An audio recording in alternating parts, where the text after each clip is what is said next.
The Codex of Bermuda Heights. The creepy hallway stretched before me like a forgotten relic. It was just a hallway, a typical entrance to an ordinary 5-story apartment building nestled in the gritty outskirts of Denver, Colorado. The air here usually hung heavy, saturated with dust, despair, and the sour decay of faded dreams. Abandon all hope, ye who enter. On a crisp, sunny October afternoon, I crossed the threshold and instantly plunged into another universe. The oppressive gloom of the entryway was as gray and lifeless as the rest of this crumbling, rundown complex. A nauseating, suffocating stench of age, pity, and utter hopelessness assaulted my senses. It clawed at my throat. Being here felt wrong. A visceral urge to turn back and flee gnawed at me. If it weren't for dire necessity, I'd have bolted without a second thought. After lingering for a tense moment in the dim, shadowy foyer, I slipped to the landing before the stairs leading up to the first floor. I paused again, straining to listen. My eyes absently traced over a row of dented mailboxes mounted at chest height on the peeling wall. From above came the loud, laborious shuffle of elderly feet, accompanied by a faint groan. No doubt, it was the old lady I'd been trailing. She'd slipped into this building a mere minute earlier. I kept asking myself over and over, did I do the right thing by following her? But it was far too late to back out now. The deed was done, and all I could do was try to fix the consequences of my choice. Here you are. I know exactly where that witch hides. With that, I resolved to escape this stale, forsaken world. By the way, I don't even recall an apartment building like this being here before. 2 towering 12-story high-rises nearby. Those are famous landmarks, easily visible from Interstate 70 cutting through the city. Locals call them the Twin Peaks, standing isolated on the edge of town, apart from the sprawling residential grid. Was my memory playing tricks on me? This place was drab, gray, utterly unremarkable, blending into the urban decay. Lost in these thoughts, I tuned into the slow, deliberate footsteps echoing a few floors above. My gaze idly wandered over the rusted mailboxes.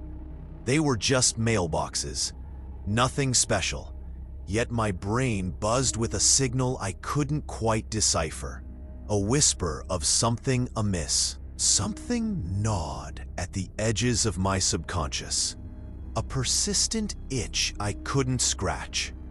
To calm my jittery nerves, I zeroed in on the mailboxes, determined to analyze what I was seeing and pinpoint what felt so disturbingly off. They were standard mailboxes. Relics, vintage models from the 60s, painted a faded dark green that matched the grimy walls. Likely slapped on during the same half-hearted renovation decades ago. Not a single newspaper, letter, or junk flyer peeked through the narrow slots. Struck me as odd for a lived-in building. The apartment numbers were scrawled in sloppy black marker, uneven and jagged.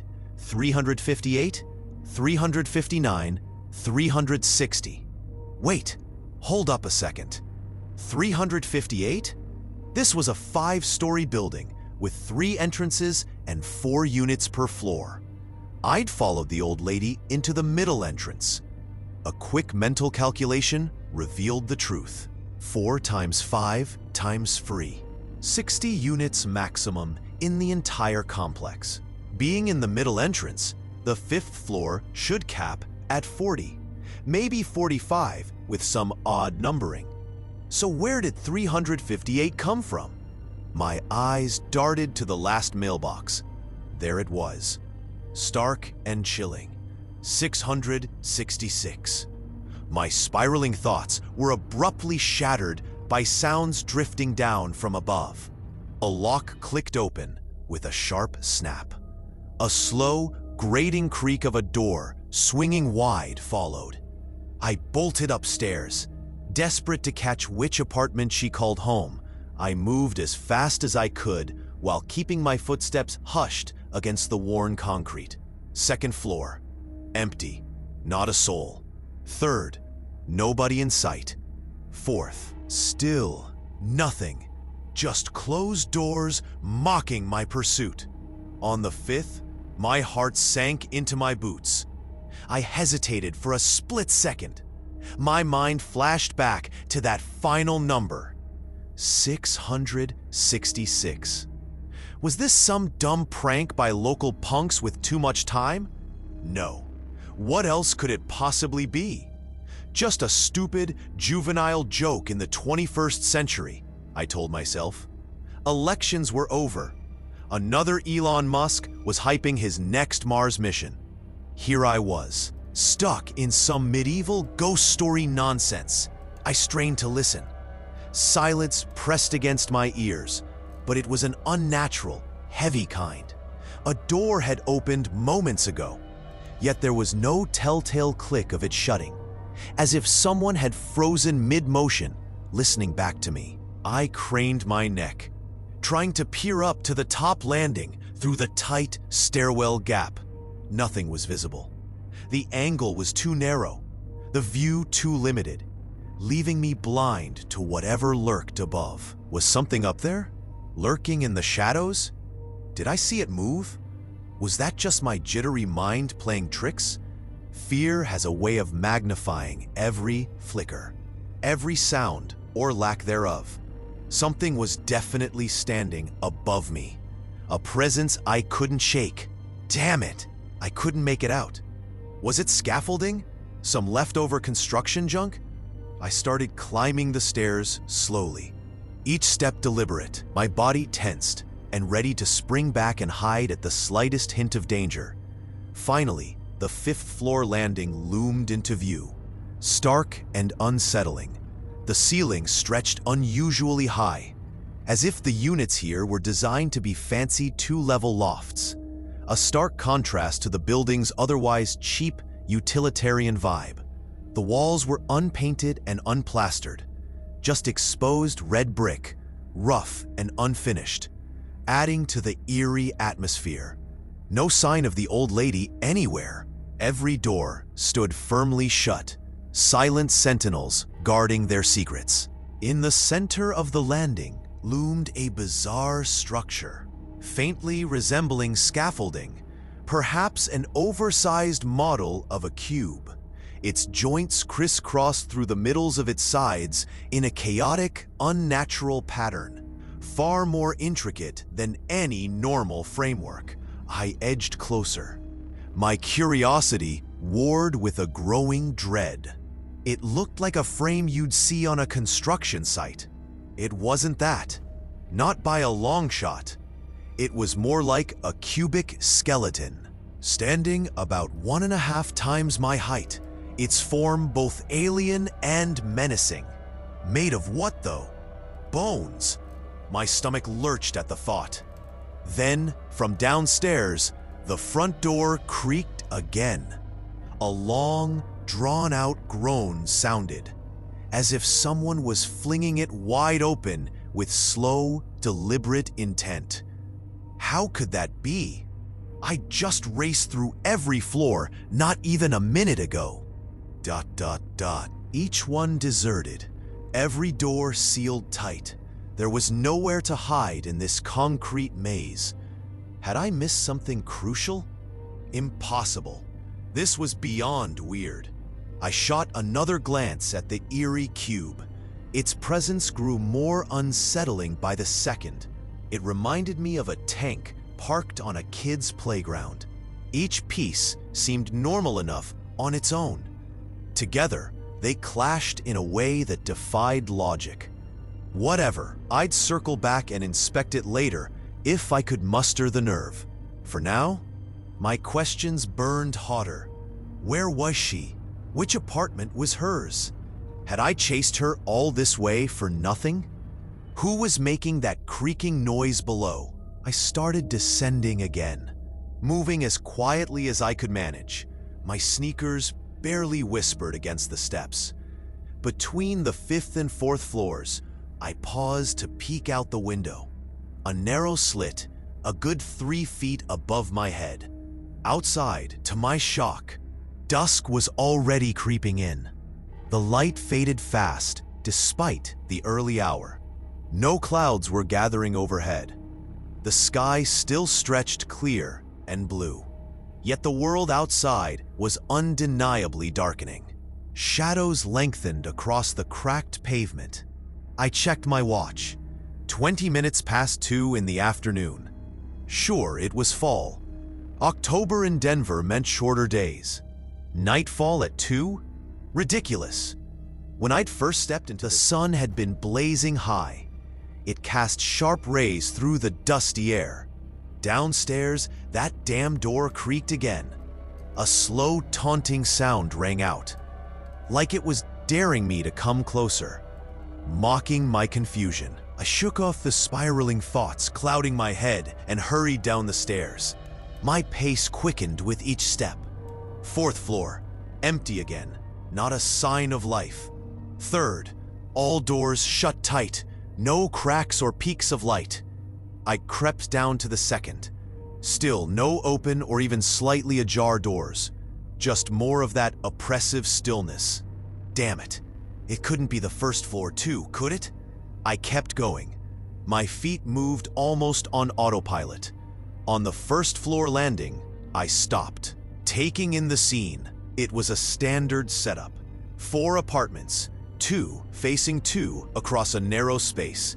The kind you'd find in any low-rent building off Colfax Avenue. The doors were upholstered in cheap, faded vinyl, studded with round decorative nails and crisscrossed with wire stitching. A tacky design straight out of the late 80s, the kind that made you glad that decade was long gone. No modern steel doors here. Clearly, no high rollers called this dump home. I stood still and listened intently. For the first time, it hit me like a punch. There were no sounds leaking from behind those flimsy doors. Aside from those eerie, sporadic creaks, the silence was absolute. Deafening, even. No muffled chatter, no hum of everyday life, no vacuum cleaner whirring, no TV blaring game shows or news. These particle board doors were thin enough that I should have heard something from the street outside. The harsh caw of crows perched on power lines. The distant rumble of cars along Interstate 70. Nothing. Just an unnatural, suffocating quiet that made my skin crawl. In all this time, not a single person had come in or out of this place. Probably just a fluke, I reasoned. I hadn't been here long after all. I glanced at my watch again. 10 minutes to 4. Wait a damn minute! Just 5 minutes ago, between the 4th and 5th floors, it had barely been past 2. Okay, I got it now. Something was seriously wrong. I started piecing it together, trying to steady my nerves. This place was off, no question. It's why she came here.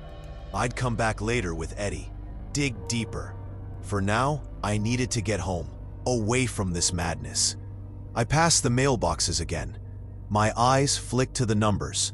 666. Seriously, who comes up with that crap? Shaking my head, I stepped into the foyer and gave the front door a firm push. It didn't budge an inch. 5 hours earlier. Man, that book was glowing like it was straight out of a nuclear lab, my buddy exclaimed. His face practically radiated excitement as he paced his cramped living room. No wonder he was so damn pushy on the phone, begging me to haul ass over here. "Surprise, Jack, you're gonna freak out," he said. "Got my hands on something unreal, a total game changer." My half-hearted excuses about a date or piling chores didn't faze him one bit. He cut me off sharp. "Get your butt here now!" He slammed the phone down. I've known Eddie for 8 solid years, ever since he rewired my place. He's an electrician, freelances for random folks around town. That's how we crossed paths. A mutual friend tipped me off about him when I was gutting my house after the divorce, desperate for a fresh start. Something to erase every trace of my ex and those endless screaming matches. Eddie did the job right. Wired my house up solid. Real professional work that's held up ever since. We got to talking afterward. Found out we clicked on a lot of levels. He was 27 back then, full of energy. I was 43, already feeling the weight of life. At the time, he was gearing up to pop the question to his girl.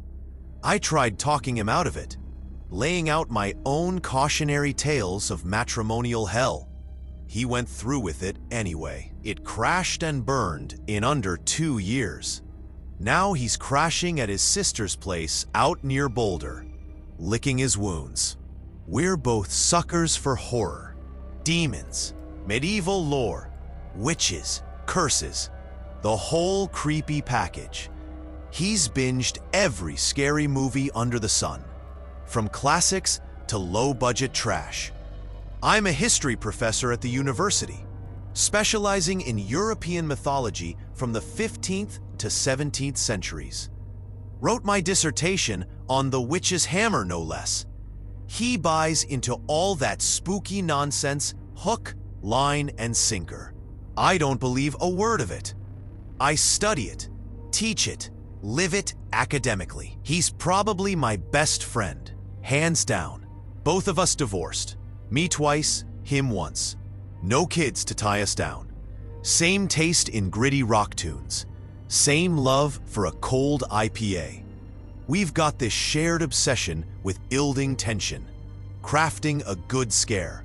It's our weird little fetish. So we hang out every now and then. Kick back, shoot the breeze, swap stories about life, the latest horror flicks, or whatever rare oddities we've dug up. I've got a habit of ordering reprints of ancient witchcraft texts off eBay. Eddie's got this sprawling web of clients and oddball contacts who keep him in the loop on the strangest finds.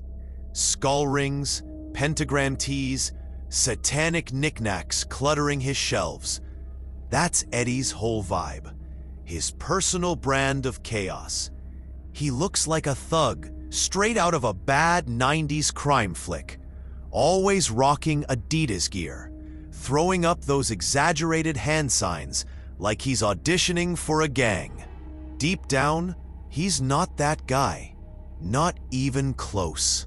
Despite the rough exterior, he's honest with his clients, doesn't skim a dime off the top. You might not guess that at first glance. Today, something wild had clearly gone down. Something way out of the ordinary. The second I stepped through his door, he launched into it, barely containing himself. "Jack, you won't believe this. I scored an ancient text from a client's place. I'm telling you, it's the real deal, not some fake. You're gonna lose your damn mind when you figure out what it is." "Scored? You mean you lifted it?" I jabbed, smirking as I leaned against the wall. "Yo, Jack, don't start with me. Not stole, borrowed, just for 2 days.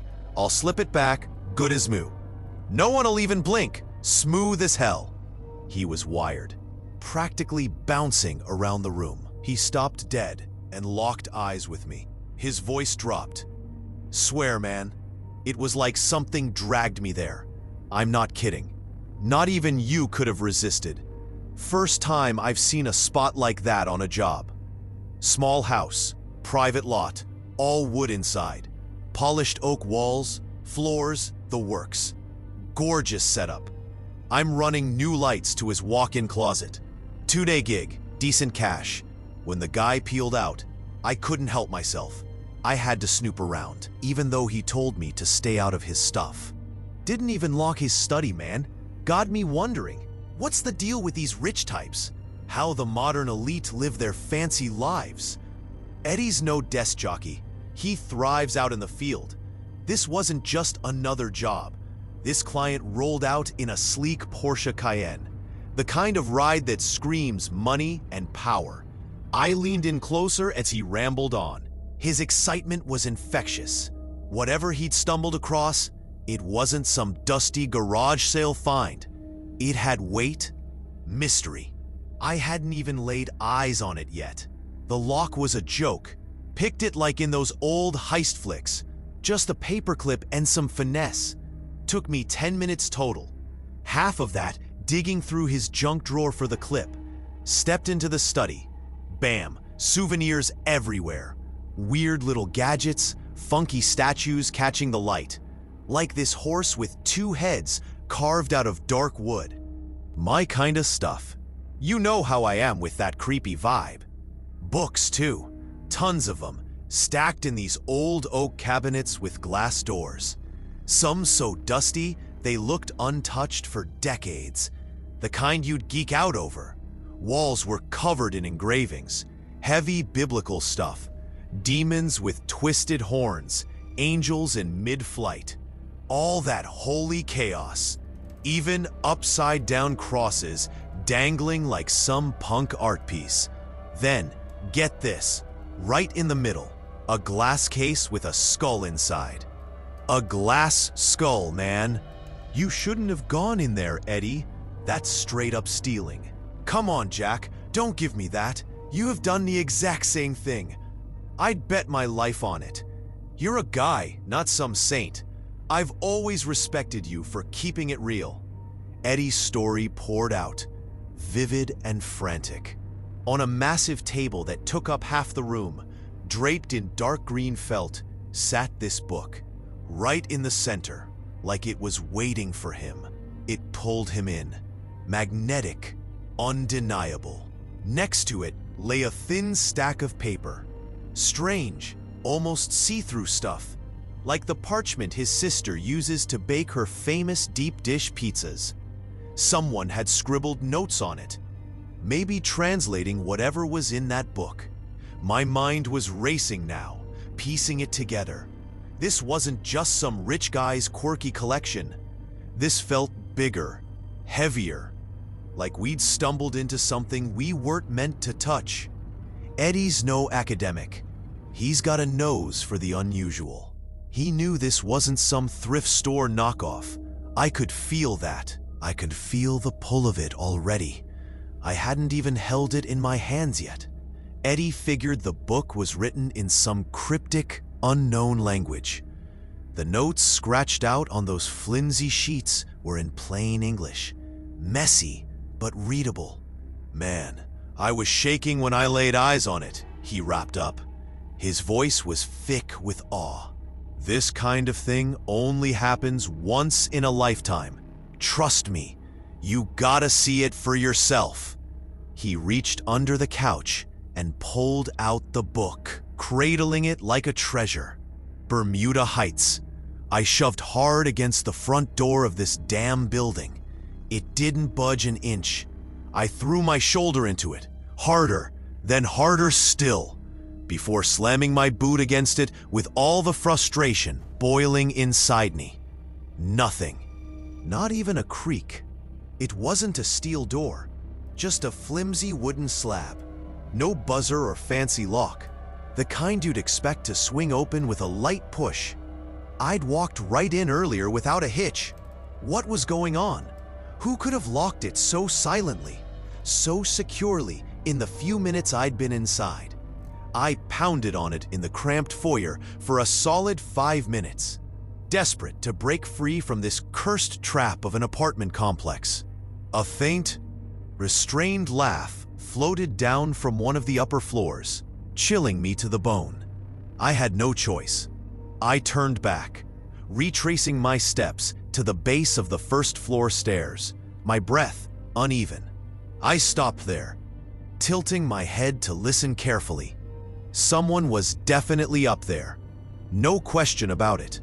My mind flashed to the old lady, picturing her shuffling across the landing, in worn-out slippers, pacing back and forth, chuckling to herself with that wicked glint I'd seen in her eyes earlier, hands rubbing together like she was savoring my predicament. Screw hiding anymore. I charged up the stairs, shouting, "I'll take you all down in one go, you hear me?" I made it to the 5th floor, lungs burning, gasping for air like a fish out of water. Hit 50 last year, got a beer gut to show for it. Haven't hit the gym in forever. My body was screaming at me. No old lady, no sign of anyone else on the way up. Catching my breath, I decided to take a closer look at that bone cube. Since I was stuck in this nightmare anyway, I might as well figure out what I was dealing with. That cube was even stranger up close than it had seemed from a distance. Every detail amplified its wrongness. First off, the bones were massive, long and thick, like human shin bones, the kind you'd see crossed under a grinning skull on a pirate flag flapping in the wind. They weren't props, not some cheap plastic knockoffs. I'd handled enough real ones during university digs out in the Colorado foothills to know the difference. These were genuine, weathered human bones. No doubt about it. A cold shiver raced down my spine, prickling my skin. Second, they weren't fastened together in any normal way. No tape, no rope, not even a hint of glue residue anywhere I could see. It was as if they were held in place by some invisible force. Maybe internal cartilage still clinging to them after all this time. Was this cube a skeleton then? If so, whose? What's? Third, the bones were coated in a bizarre green substance, almost emerald in hue, sticky to the touch and reeking of something foul, like rot mixed with damp earth. While I stood there, hunched over this freaky framework, the world outside plunged into darkness at an unnatural pace. My watch had been acting screwy all day. It now read 6:30 in the evening. Impossible, considering it'd been early afternoon when I arrived. To cut through the thickening gloom on the landing, I reached for the light switch under a grimy, flickering bulb mounted on the chipped, peeling wall. I flipped it on. It glowed, but so faintly it barely pushed back the shadows. I yanked out my phone, fumbling to call someone. Eddie first, then my mom, then 911 for good measure. Every time, the same robotic male voice answered, flat and emotionless. "The subscriber you've reached is not a subscriber." Another message followed. "Subscriber not in this space-time database." What kind of sick joke was this?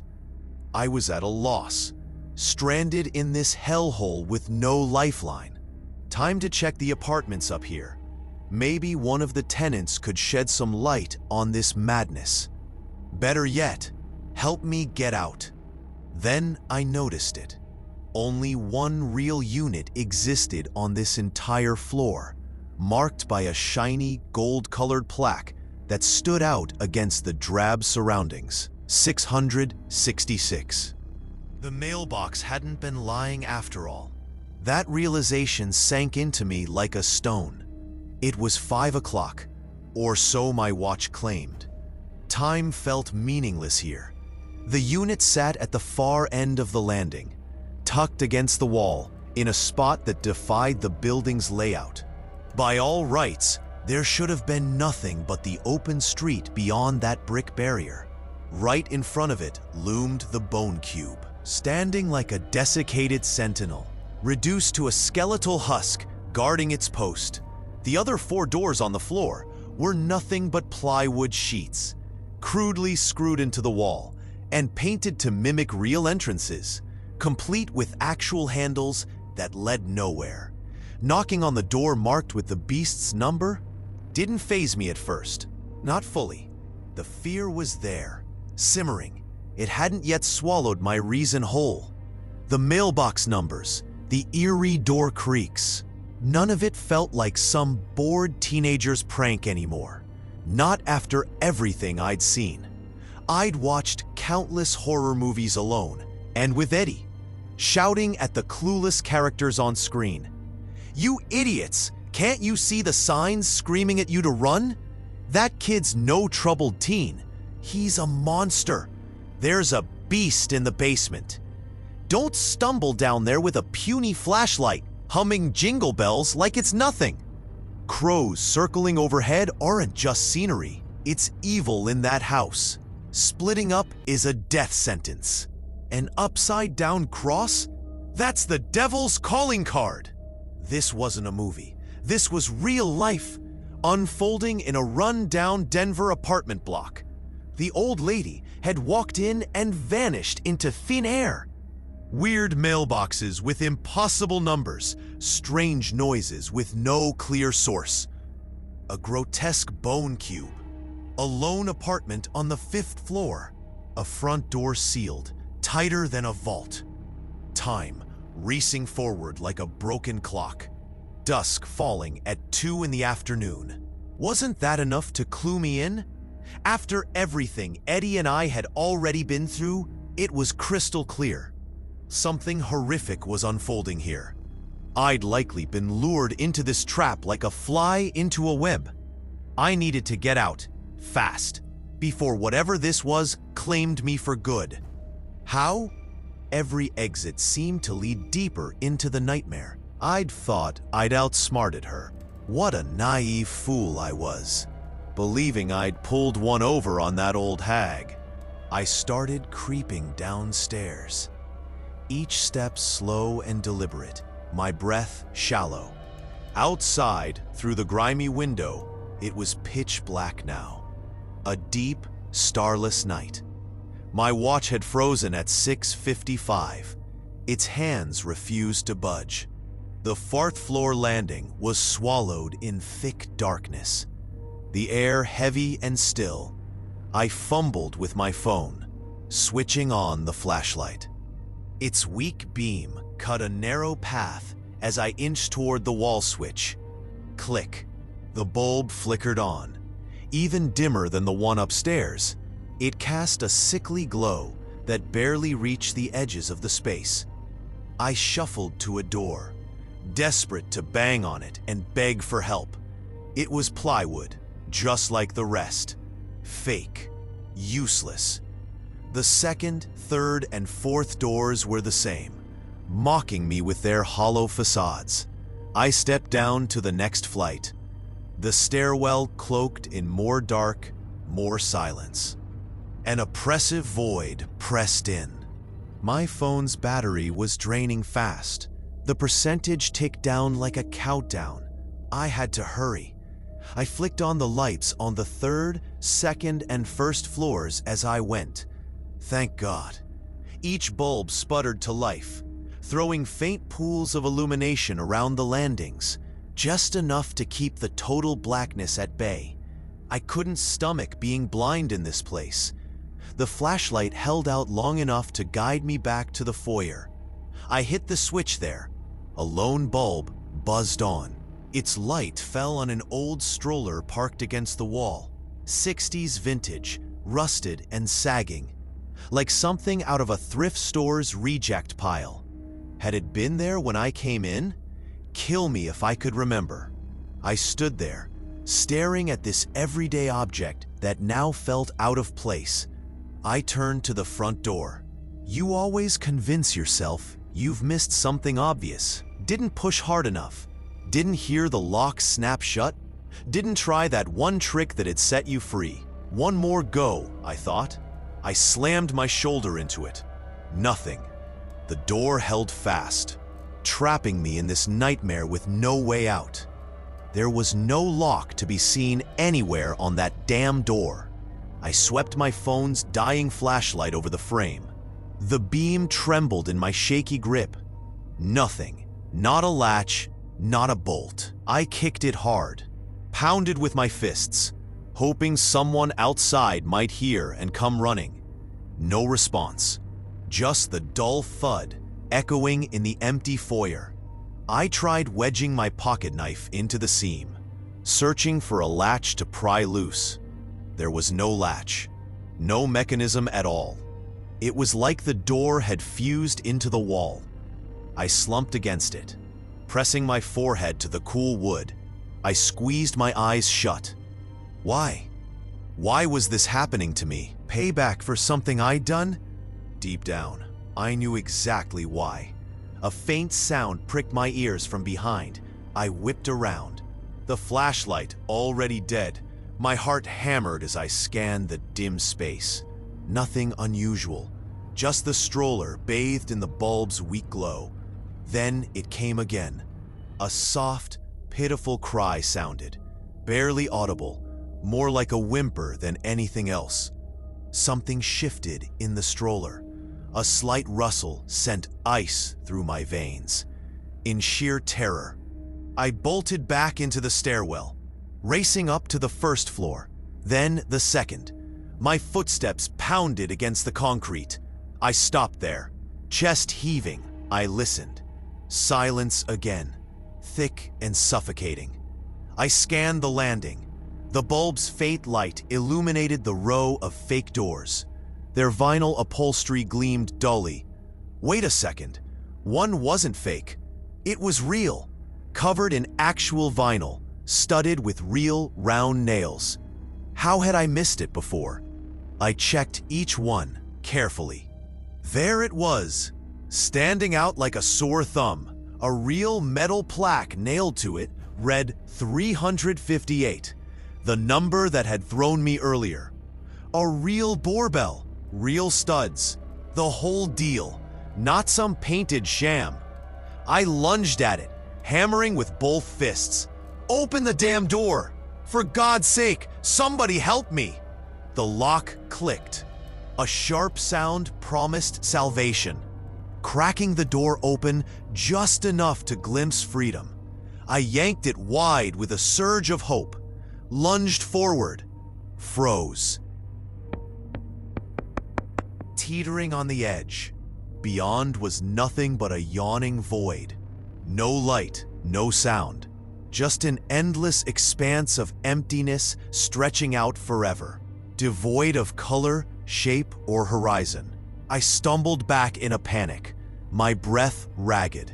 The door eased shut on its own, slow and deliberate, sealing me in once more. Where could I go now? What was left to do? I'd tried every trick, exhausted every shred of hope. This place had me cornered. That real door wasn't the escape I'd prayed for. My legs felt like lead. I forced myself to climb back up, each step a struggle against the weight of dread. I cleared one flight, paused to catch my breath, and glanced upward. Through the narrow window, moonlight streamed in, cold and piercing, like the unblinking pupil of a dispassionate eye watching my every move. I trudged up another flight. Reaching the next landing, dim bulb flickered overhead. There it was again. Door 358 stared me down. How? This was the second floor. I'd just been here. I picked up my pace, half running to the next level. 358 again. Still the second floor, like a sick joke. I turned and tried going down instead, descending with growing desperation. No matter which way I went, up or down, every landing spat me back out on the second floor. That damn door mocked me with its unchanging number. I was trapped in a loop with no exit. Defeated, I sank to the floor beside that endless door, marked 358. Burying my head in my hands, my mind reeled. 3 hours earlier. Instructions, man, Eddie pleaded, his voice urgent as he leaned across the coffee table. Come on, Jack. Do me a solid. I stuck my neck out for this thing. Photocopy it for me. It's not even that thick. You've got that fancy machine at home. You bragged about it plenty. I'm no office drone. Never owned a printer-scanner combo in my life. You know that. I took the book from him gingerly, feeling its weight settle into my palm. He was right. It was light. Almost too easy to hold. It radiated a strange warmth that felt oddly comforting, like it belonged there. The cover was a deep burgundy, edges worn but not falling apart. A book that'd been handled by many but treated with care. Some writing was etched across the front. Short, cryptic symbols I couldn't make heads or tails of. An alphabet from nowhere I'd ever studied. I flipped it open. Curiosity tugged at me. It was clearly handmade. The pages were stitched crudely to the binding. No proper end papers or publisher's marks. Just raw and unpolished. The text inside was unmistakable. Definitely text, not random doodles. It was in a script so foreign, it might as well have been from another planet.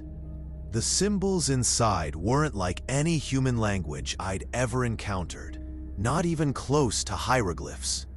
Those at least have recognizable lines, dots, or angles born of human hands. These were all wild, flowing curves, alien swirls that defied the eye's instinct to find order. Nothing my brain could latch onto or decipher.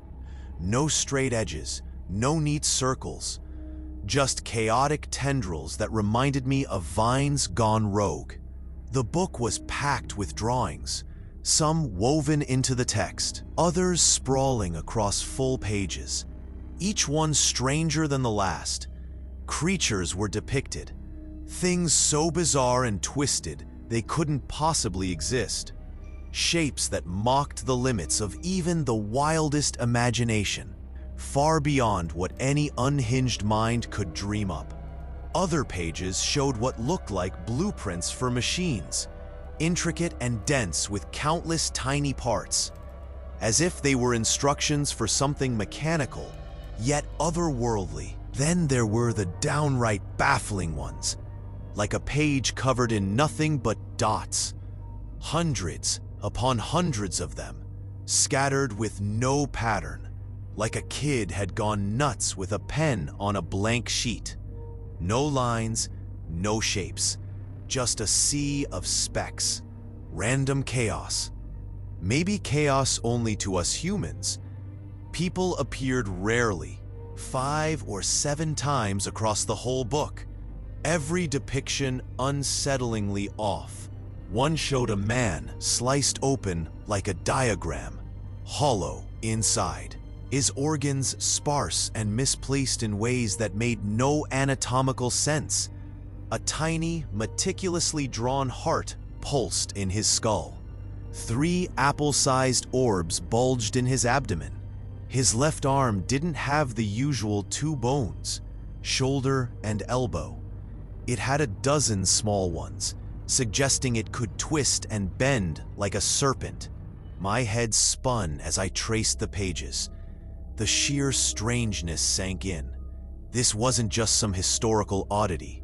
It was something far darker, far deeper. The drawings burst with vivid colors, mirroring the text where every symbol shimmered in its own distinct shade and hue.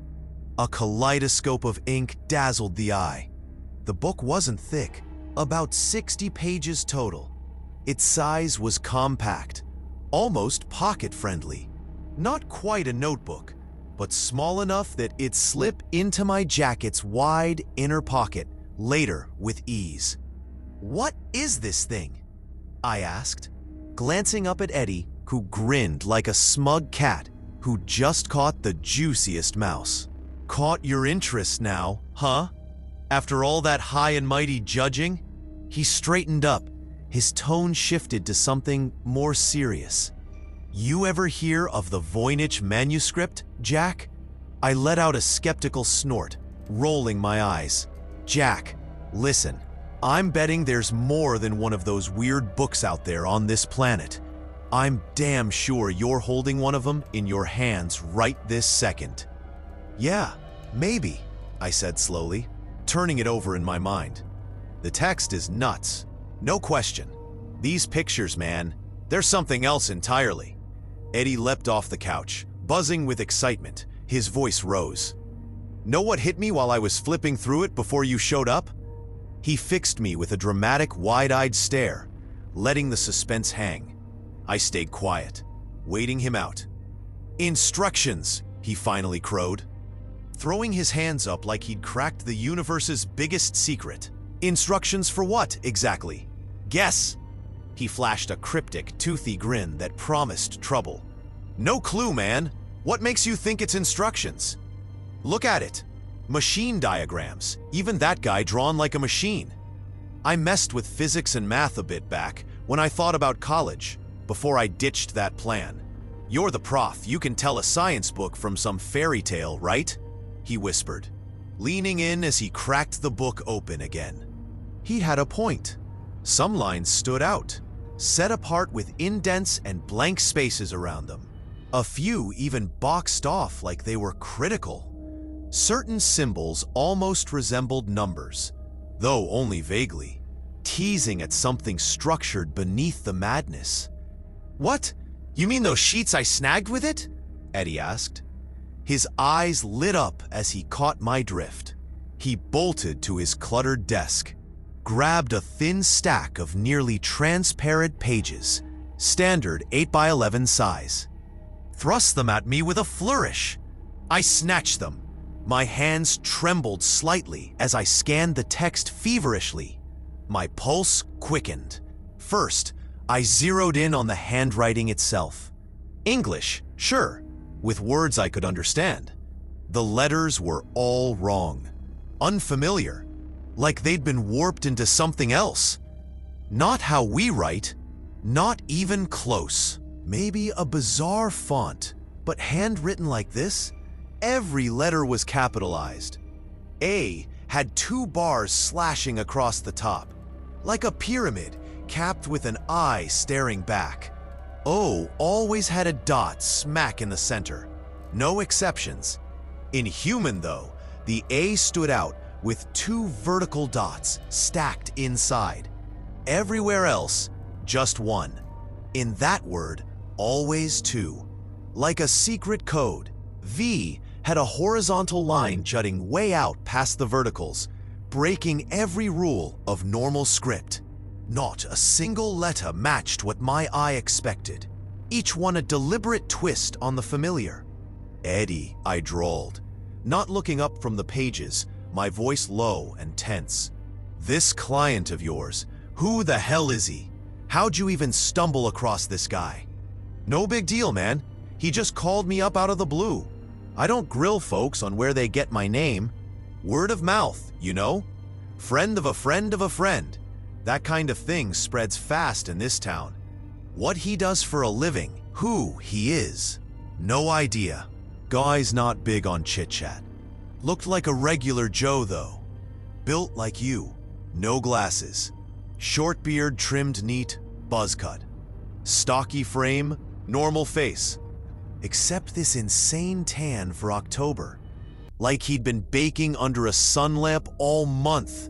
I nodded absently, half listening, my focus glued to the sheets as my mind raced. What had we gotten ourselves into with this thing? Is he back yet?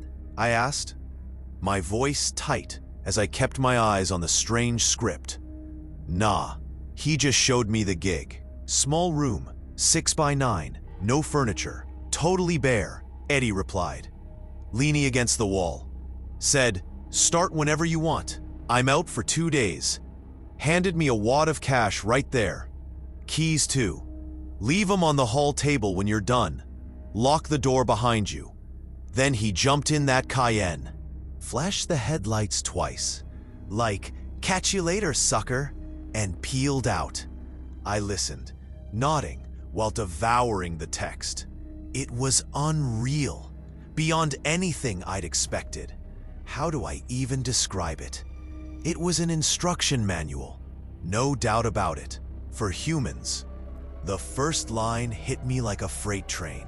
If the mechanism's energy relay malfunctions temporarily, position it directly facing your own transmitter and activate your vocal unit. Repair codes, upper section. Speak now. Midsection top half, feed gear. Midsection middle, carbon 2. Midsection lower half, leg node. Lower section, root wave. Use sharp, clipped sounds, distinct from the mechanism's own speech patterns. Simultaneous vocal commands and text blogging only function if the mechanism's exact space-time coordinates are known and it's tuned to receive input. Mechanism's a person, right, buddy? What the hell is this thing?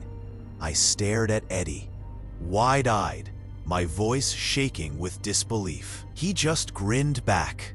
Point. His mouth stretched ear to ear, reveling in my shock. Think it's... he started. The doorbell cut him off, sharp and sudden. Friendly shadow. I sat there, frozen. Maybe 15 minutes. Hard to tell in this place. Time flowed wrong here, warped and slippery. Could have been hours. Maybe it didn't move at all. Just like my watch, stuck and useless.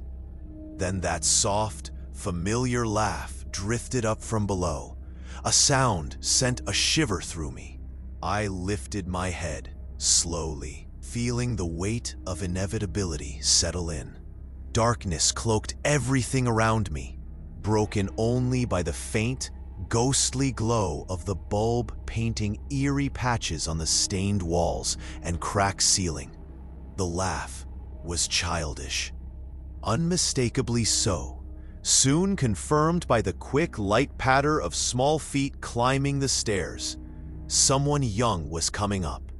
A sliver of dim light from a window between floors pierced the gloom, just enough to catch a glimpse.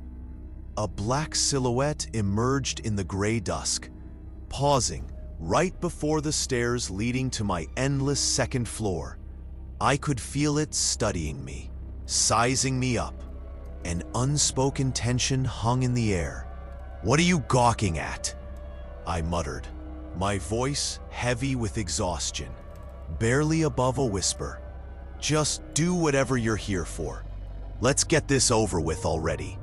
The shadow didn't budge, didn't make a sound, just stood there, motionless and silent. "At least say something, huh? Give a guy a little entertainment in his last miserable moments," I said.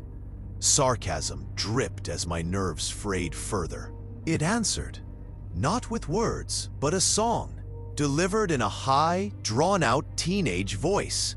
Like some haunting old folk tune from the Smoky Mountains. "Dumbass, I'll tell ya and you'll break apart." "Break from what, huh? Takes more than that to snap a man like me," I shot back. Defiance masked my fear. More giggles followed. Now the air around me started to hum, vibrating with an unseen energy set my teeth on edge. "Dumbass, I'm stuck here," it sang, thoughtful and slow. "Always second floor in this place? Don't catch hints, do ya?" I stopped cold, thinking it over. Damn, it was right. Why did I keep landing on the same floor, over and over? I'd missed something critical. That real door. 358. It had to be the key. They were steering me right to it. I had to go through. Smart guy. Reading my thoughts? Why are they floating out there? So I'm heading in? The shadow stayed silent, offering no answer. I took a deep breath, steadied myself, pushed open door 358, ready or not for whatever lay beyond. The boundless void beyond that door loomed like a nightmare, its emptiness so vast and deep it clawed at my gut with primal fear. I hesitated, stuck my hand in first, testing the waters. A heartbeat later, it yanked me through with a force I couldn't resist. I stumbled into what looked like an apartment. Nothing fancy, just a standard dated setup you'd find in any low-rent Denver complex from the 60s. A cramped entryway greeted me. complete with a dusty old jacket hanging limply on a rusted hook. A pair of worn-out sneakers, probably decades old, scattered beneath a chipped wall mirror. That mirror. I edged closer, cautious, my breath catching. A soft, muted light seemed to seep from everywhere, bathing the space in a dull, grayish haze. I caught my reflection and froze. Thank God I showed up. I wished I hadn't looked. My face was a wreck, bloated and red like a lifelong drinker. Dark bags sagging under my eyes, skin loose and drooping, cheeks hanging low like a tired hound's, hair a wild mess of gray, beard stark white, eyes sunken and hollow with despair. It was my dad staring back. The way he'd looked in his 80s, frail and worn out. I'd always taken pride in our resemblance. Same stock, I'd say. Now it hit me like a curse, heavy and terrifying. I had zero desire to venture deeper into this place. A quick glance past the entryway showed a slice of a living room, a scratched-up table in the center, a clunky old entertainment unit from the 70s, a couple of wobbly stools. Typical cheap apartment vibes, unmistakably empty. I could feel the hollowness in my bones. Nothing left to do but step back out. I emerged on the 5th floor again. The bone cube still loomed there, silent and grim.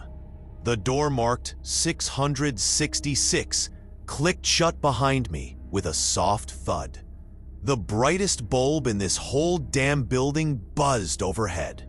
I took a shaky step toward the stairs, ready to head down. "Wanna loop again, huh?" A woman's voice called from inside the cube, calm and sharp. When had she gotten there? I'd been right in front of it. How'd I miss her? "Time to wrap this up, don't you think?" she added. Her tone steady as she beckoned me with a slow wave of her hand. "We've got a couple things to sort out. You and me." I stepped into the cube, bracing myself for whatever came next. Inside, it was way roomier than it looked from the outside.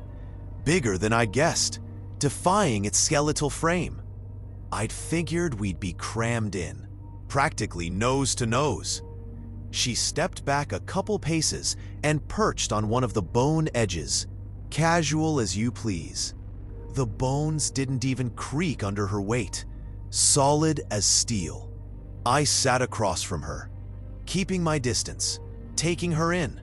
She looked normal, maybe 30, wearing a simple gray dress, hugged her slim frame, and fell just below her knees.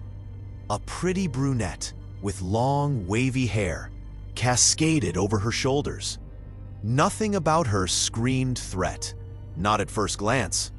"Can't hurt you by accident in here," she said, her voice cool and even, like we were chatting over coffee. "Kill you? That's another story. So, which one of you geniuses thought tricking me was a bright idea?" "This your place?" I asked, trying to sound calm, indifferent even. My voice betrayed me, quivering at the edges.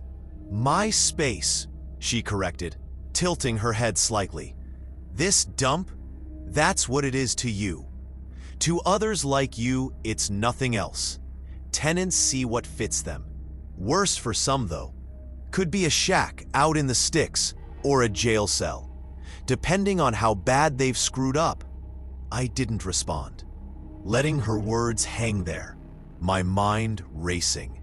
"You've got one question on your mind," she said after a pause. Her eyes narrowed as she studied me. Not where this 5-story heap came from out of nowhere. Not how space and time bend all screwy in here. Not even who I am. It's the book, isn't it? "What is it?" I asked, my voice steadier now, cutting to the chase. "Good question. Gets you all the answers you're really after," she replied. A faint smile tugged at her lips. "Listen up. 2 hours earlier. "Hey, lady, you expecting anybody today?" Eddie's voice was tense. His eyes darted to the door. "Nah, my sister's not back till next week.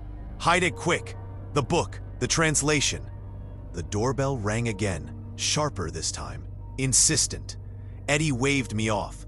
Frantic, he bolted for the hall while I rolled the book into a tight tube, stuffing it along with the flimsy sheets into my jacket's inner pocket. That ring. It hit me wrong. Too perfectly timed. A coincidence stank of trouble. I stashed the book and hurried after Eddie. My boots thudded on the hardwood. He was already at the door, peering at me with a mix of confusion and nerves. He nodded and whispered low, "Check the peephole. Some old lady out there. Total granny type. Hair like a dandelion, gone to seed. Wrong door maybe? She'll stand there a bit. Figure it out. Shuffle off." The door rattled hard.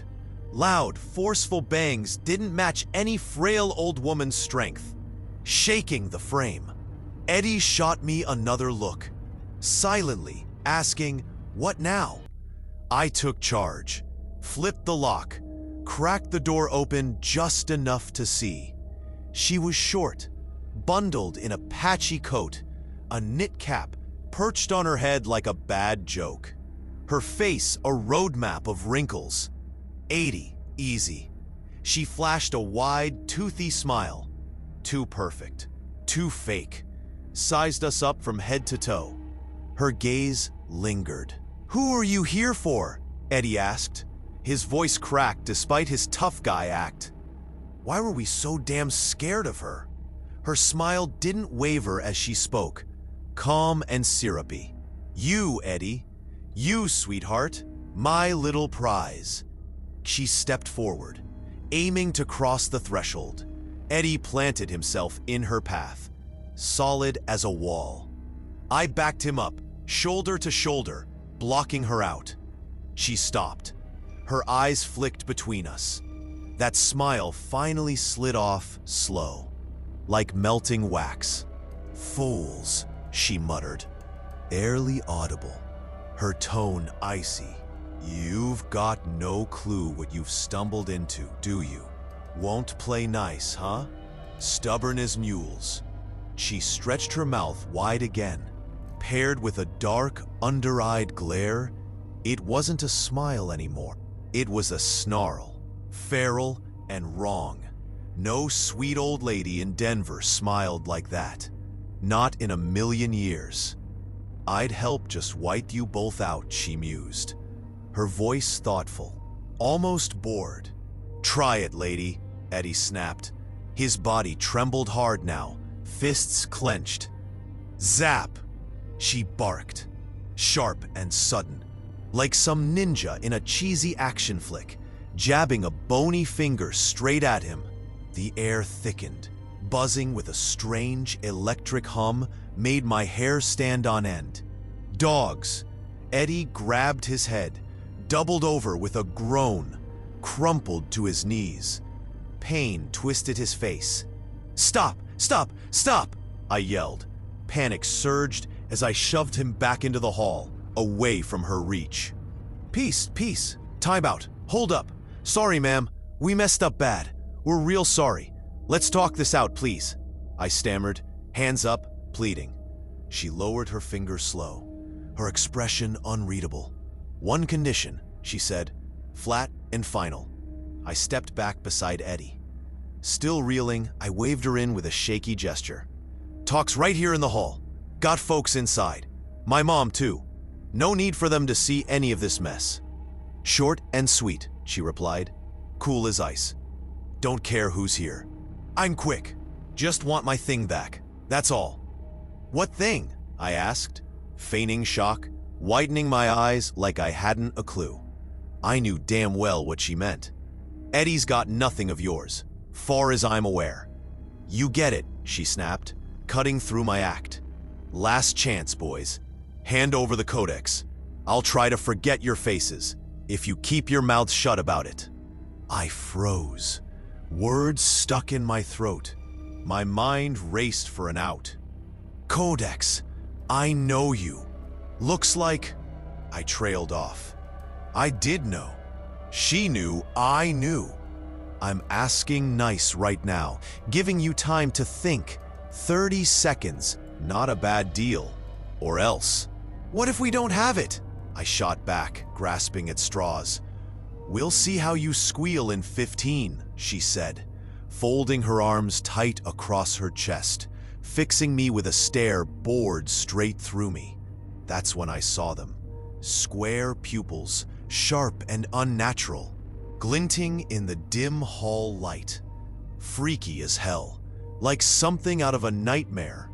Then the dumbest, most reckless idea I'd ever had crashed into my skull. Okay, you win, lady. I'll go grab it right now. I bolted back into the living room, heart pounded like a drum.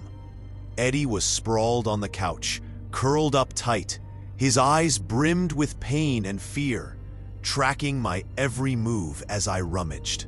Now, move it. Fast, I muttered to myself. Knowing time slipped away. I knew exactly where Eddie kept his scissors. Top drawer of that beat-up computer desk in the corner. There they were, glinting under the lamp. I grabbed the book. Few quick snips. The cover tore free from the pages. My hands shook the whole time. I glanced around the room, frantic. There, a stack of old movie discs on the shelf. Perfect. I stuffed the cover inside one. Taped it shut quick with a roll of duct tape from the desk. Sloppy, but it'd hold for now. The pages I shoved into a plastic sleeve from Eddie's junk pile. Tight fit. Maybe she wouldn't notice the missing cover right away. God almighty, why was I even doing this? I couldn't let it go. Not that book. Not after holding it for just 30 minutes and feeling like it had been mine my whole damn life. It could heal anything, raise the dead, kill with a whisper, bring wealth, power, everything I'd ever dreamed of in my darkest moments. Just hand it over like it was nothing? No way. I had to buy some time. Maybe copy it fast and give it back later with a groveling apology. Sorry, ma'am, won't happen again. I dashed back to the hall, breathless. She looked at me, head tilted, a flicker of curiosity in her eyes. Maybe a smirk, hard to tell. Nah, her pupils were round now, normal. Not that square freak show I'd seen before. I thrust the sleeve and the translation sheets at her, hands unsteady. No tricks here? She asked, her voice calm, almost too calm.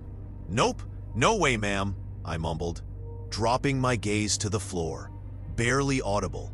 Check it yourself if you don't trust me. I've got nothing to hide. Not scared enough to bother, she said, shrugging lightly as she took the bundle. She turned toward the door, spun back fast, catching me off guard. If you're lying, kid, you'll regret it. Oh, you'll regret it bad. She was halfway out when I lunged after her. Desperation kicked in. Wait, hold on a sec. She paused, smiling faintly, one eyebrow raised in question. Eddie, he's still hurting. Look at him, the guy's suffering. You all suffer. Your own damn fault, she said, glancing at him dismissively. Does him good, builds character. If you didn't steal from a thief, she lifted her hand, brushed her pinky across her lips with a small flick. Dread sank into me like a stone. I turned and started down the stairs, my mind a mess. I slammed the door behind me, fumbling to yank on my boots and jacket. Hands shook as I moved. Eddie staggered out of the living room, pale and wobbly, leaning on the wall for support. Feeling better. Why'd you do it, man? I cut myself off, rushing the words. She'll kill us, Eddie. You know it. I sprinted back to the room, grabbed the loose pages, jammed them into my jacket's inner pocket. The paper crinkled against my chest. "Where you headed?" Eddie called, his voice weak, confused. "After her. Gotta know where to take it back once I copy it," I shouted over my shoulder. Already halfway out, I tore down the stairs, taking them two at a time. My boots pounded the wood. The chase led me straight to a run-down apartment complex off Colfax Avenue. A gray slab of a building squatted on the edge of Denver's rougher side. I tailed her here, watching from a distance as she slipped inside. Her patchy coat disappeared through the door. This was it. Her hideout, her lair, whatever you'd call it. I stood outside, catching my breath, staring at the chipped paint and cracked windows. The weight of what I'd done sank in deeper. She'd figure out the cover was gone soon enough. Then what? I had the guts of the book, the real meat of it. I'd poked a bear with square pupils and a voice could drop a man to his knees. I had to move fast, get those pages copied, pray I could smooth this over before she came hunting. That's your nature. Killing, destroying, tearing each other apart. No souls in you. The anti-gods who built you didn't bother stitching any into your design when they pieced you together from cosmic scraps. You came out decent enough on the surface. Functional, clever. Underneath, you're mean, spiteful, green with envy, always clawing for more. Spared no one. Not your own kind, not strangers. Mercy a foreign word. Just in case you got out of hand. The anti-gods left behind their lackeys, tiny anti-deities, small fry in power, size, and reach. They bailed to tinker with some new project. Abandon this one. Those little gods stuck around, scribbling down what they could recall of their master's orders. Whispers of wind on water, rustling grains of sand, fleeting flames danced in the air. Your sharpest ancestors figured it out, learned to read those fleeting signs, started carving them into stone, etching them onto wood, pressing them into paper so your short, frantic lives wouldn't let them slip away. Those records got copied, passed down through generations, turning into the codices. Rare, dangerous, coveted. That knowledge wasn't meant for you. It was for the gods. Tools to control you, fix you when you broke, scrap you when you went bad. Your greed, your rage, your thirst for power. It drove you to chase those secrets down. You've always craved a hidden edge, a weapon to lord over millions of your own kind, to bend them to your will. Watch them tremble. The codices were written in the tongue of the 5 elements: earth, air, fire, water, spirit. A language almost no one could crack. Humans? Too damn curious. Sneaking into every corner, tricking anyone who stands in the way, doing every forbidden thing just to spite the rules. Those secrets boil down to this: you're ruled by words, not your petty human chatter. Anti-divine commands, words with the power to reshape you from the inside out. I'm sorry, I can't help with that request. I'm sorry, I can't help with that request. I'm sorry, I can't help with that request. Sharp and wrong. What's all this? I asked, waving a hand at the cube, the building, the madness around us. My place, a god's domain, she said simply. This dump? That's your lens.